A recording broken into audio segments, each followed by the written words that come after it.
Қазақстан астанасындағы жағдайды талдамастан бұрын аздап тарихқа көз жіберейік. Монреаль 20 ғасырдың 60 жылдары Экспо 67-ге дайындық шеңберінде Бонавентюр эстакадасы салынды. Монреаль қазіргі күн эстакада алынып тастады да, оның айналасы жайлы аумаққа айналды.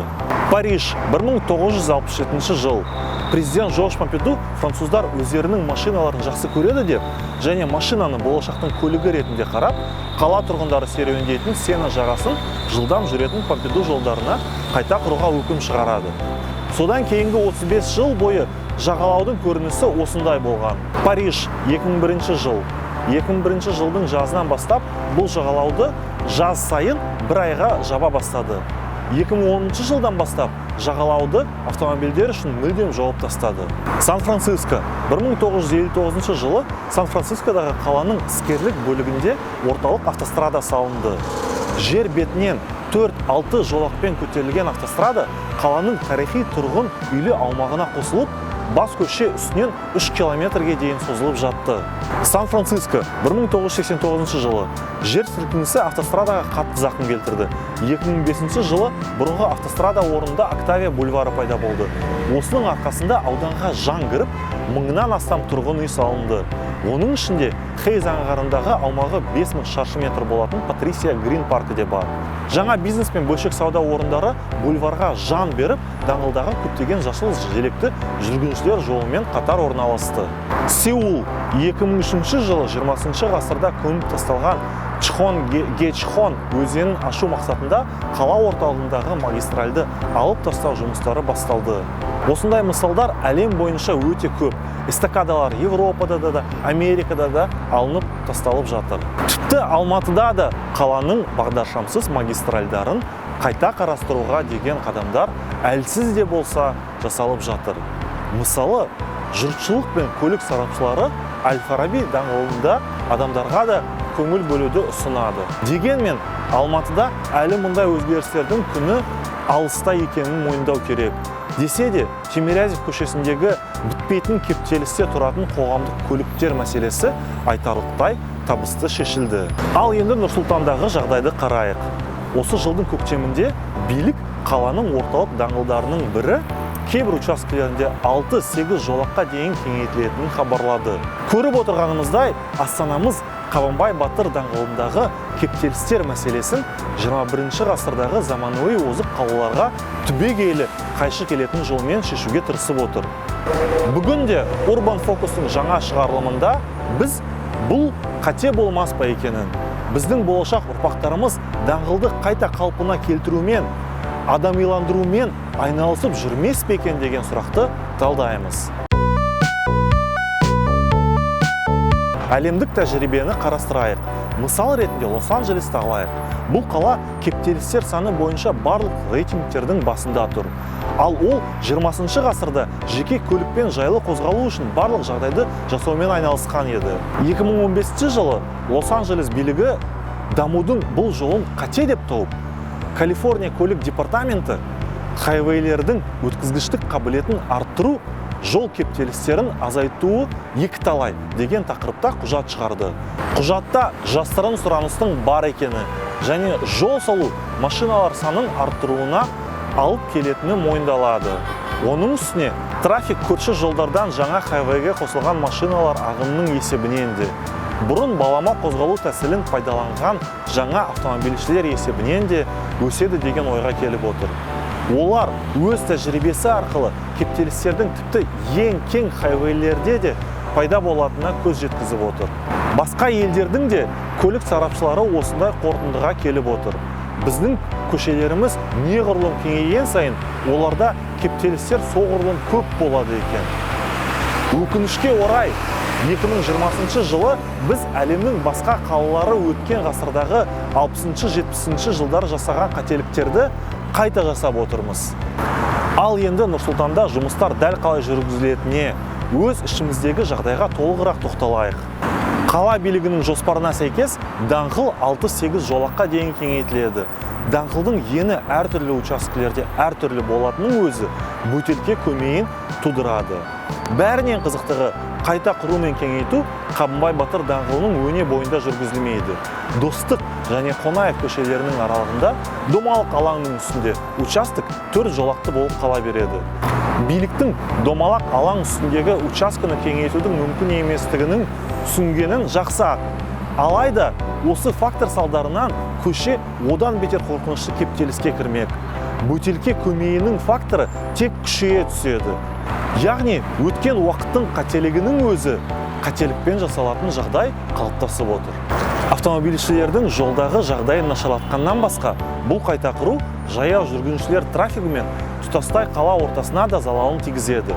Жаңа көлік айрықтары мен көшеден тыс жаяу жүргіншілер өтпелері қала түнін жұмалап, даңғылдың екі жағындағы аудандар байланысын жойып тынады. Бұл өз кезегінде даңғылға жақын жатқан кәсіпорындардың экономикалық дамуына зиян келтіреді.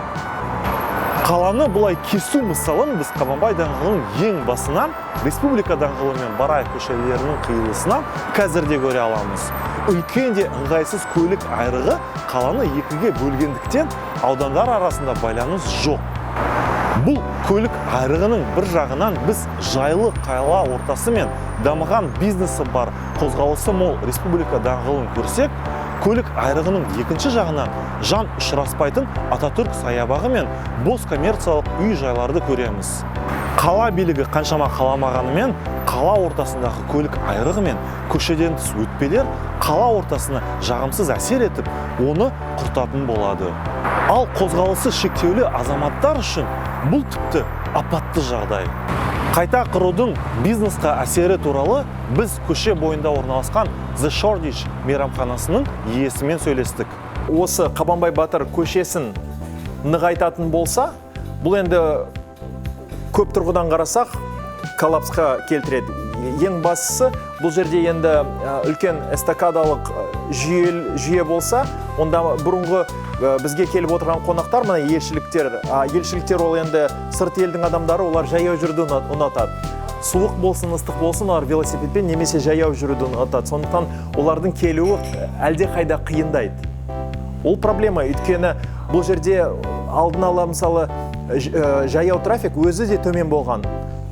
Соның өзінде біз бар жаяу трафикті құртып отырмыз. Ол әрине бизнеске біраз қиыншылық алып келеді. Келешектегі көретін қаламыз, ол бүкіл бірінші қабаттар бос болып, бір соғыстан кейінгі бір регион сияқты, бір Сьерра-Леоне ма, Монровия, Либериядағы сондай бір келбетсіз қала болып қалатыннан қорқамын. Мұнан тыс бұл қауіпсіздікке де жағымсыз әсер етеді. Көшеден тыс өтпелер жолдарды рұқсат етілмеген жерлерден өтуге мәжбүрлейді. Ал бұл өз кезінде ауыр зардаптары бар апаттарға апарып соғады. Мұндай мысалдарды біз Алматы қаласынан көре аламыз. Мұнда Райымбек даңғылындағы жер үсті өтпелерінің болуына қарамастан адам өліммен аяқталатын апаттар өте көп болып жатады. Енді қаржы мәселесіне келсек, Нұр-Сұлтандағы Қабанбай Батыр даңғылының кеңейтуіне 91 миллиард теңге бөлінбекші. Бұл орасан зор қаржы. Оны түсіну үшін басқа қалалардың бюджеттерімен салыстырайық. Мысалы, Қарағанды қаласының 2020 жылғы барлық бюджеті 110 миллиард теңгеге жуық. Сонда Астанадағы бір ғана даңғылды қайта құру үшін Қазақстанның ірі қалаларының біріне бөлінетін барлық ақшасына дерлік көп қаржы талап етіледі екен. Мұнан тыс, бұл ақшаны Қытайдың экспорттық-импорттық банкінен қарызға алу жоспарланып отыр. Яғни, ұрпақтарымызға біздің қала салудағы қателіктерімізді түзеп, оған адами көрініс беруге ғана емес, сонымен бірге Қытай банкіне біздің қарызымызды төлеуге де тура келеді екен. Қорытындылай келе, біз қалаға Қабанбай Батыр даңғылының кеңейтудің ағымды жоспарынан бас тартуды ұсынамыз. Астананың жергілікті тұрғындары да даңғылдың кеңейтуіне қарсы шығуда. Қала белсенділері тіпті осындай ақылға қонымсыз қайта құрудан бас тартуды талап еткен петиция жасады. Оған осы күнге дейін 750 адам қол қойды. Сіз де оған қол қоя аласыз. Сілтеме сипаттамада болады. Хош делік, бұл қайта құрудың ағымдағы жобасы Қазақстан астанасына залап келтіретінін көрсеттік. Ал енді көшенің өткізу қабілетін арттырып, оған адами сипат беру үшін не істеуге болатынын қарайық. Біріншіден, бағдаршамсыз көлік шығатын жолдар. даңғылдың ең басындағы Самал ықшам ауданындағы көлік айрығына қарасақ, біз Бараевтағы 6 жолаққа республика даңғылы жақтан келетін трафиктің еш кедергісіз қосылатынын көреміз. Дәл бұл жерде кәдімгі бағдаршам болса, трафикті табиғи жолмен реттеу іске асып, мұндай көрініске жол берілмес еді. Мәселен, мұндай бағдаршамдар тіпті хайвейлерде де белсенді қолданылады. Олар машиналардың екі көшеден бір көшеге қосылу салдарынан болатын бөтелке көмейін болдырмауға мүмкіндік береді. Немесе одан да әрі барып, көлік айрығын 90 градустық бұрылу бұрышымен қайта құруға және оған Бараев көшесі арқылы жер беттік бағдаршам өтпелерін орнатуға болады. Мұндай шешім автокөлікке артықшылық беруден басқа, жаяу жүргіншілер үшін қозғалысы мол республика даңғылын Ататюрк саябағымен және оған шектес аудандармен жалғастыруға мүмкіндік береді. Екіншіден, Қабанбай Батыр даңғылының өне бойында, оның ішінде ең жіңішке бөліктерінде де қоғамдық көлікке арналған жолақты қамтамасыз ету керек. Мұндай шешімнің сәтті нәтижелерін біз Алматы қаласындағы Тимирязев көшесінен көре аламыз. Біз жеке көлік кептелістерінен қанша қашуға тырысқанымызбен физика заңына қайшы келе алмаймыз.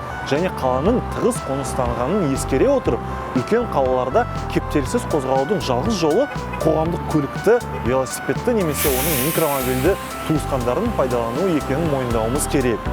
Жеке көлік үшін бір жолақтың бір сағаттағы тасымалдау қабілеті 1050 адамды құраса, осы жолақты автобустарға немесе троллейбустарға бергенде ол 4,5 адамға дейін артады. Ал жылдам жүретін трамвайлардың тасымалдау қабілеті тіпті сағатына 9000 адамға дейін болады. Мұндай трамвайларды әрі қарай Қосшы ауылына дейін де жіберуге болар еді. Ол жақтағы көлікке қол жеткізу мәселесі қазір барлық астаналық агломерация үшін қиын мәселе болып отыр. Мұнан тыс, автобус қалталарын да жою керек. Өйткені олар аялдамалардан шығуды қиындатып, қозғалыс жылдамдығын азайтады. Қала билігінің міндеті жеке көлігін пайдаланушылардың емес, қоғамдық көлікті пайдаланушылардың кептелісімен күресу болу керек. Үшіншіден, жайлы да қауіпсіз велоинфрақұрылымды қамтамасыз ету керек. Ағымдағы жағдай автокөлікті тіпті аз қашықтыққа болса да пайдалануға мәжбүрлейді. Бұл көшеге артық салмақ салады. Қауіпсіз веложолдар болған жағдайда балама көлік түріне артықшылық беретін астаналықтардың саны сөзсіз өсер еді.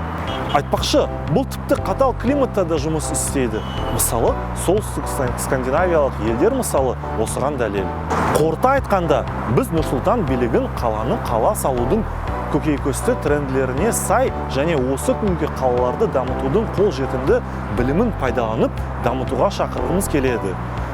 Астана еліміздің басқа қалаларына үлгі болатын және шын мәнінде заманауи қалаға айнала алатын қаржысы да мүмкіндігі де бар.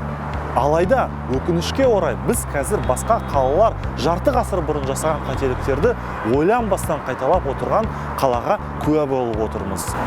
Ал егер сіз Қазақстанның астанасы ескі әрі өмір сүруге қолайсыз қала болып қалмасын десеңіз, лайк басып, осы видеоны таратыңыз. Бұл шешімнің зардаптары туралы қаншалықты көп адам білсе, билікке мұндай зиянды жобаны іске асыруға соншалықты қиын болады.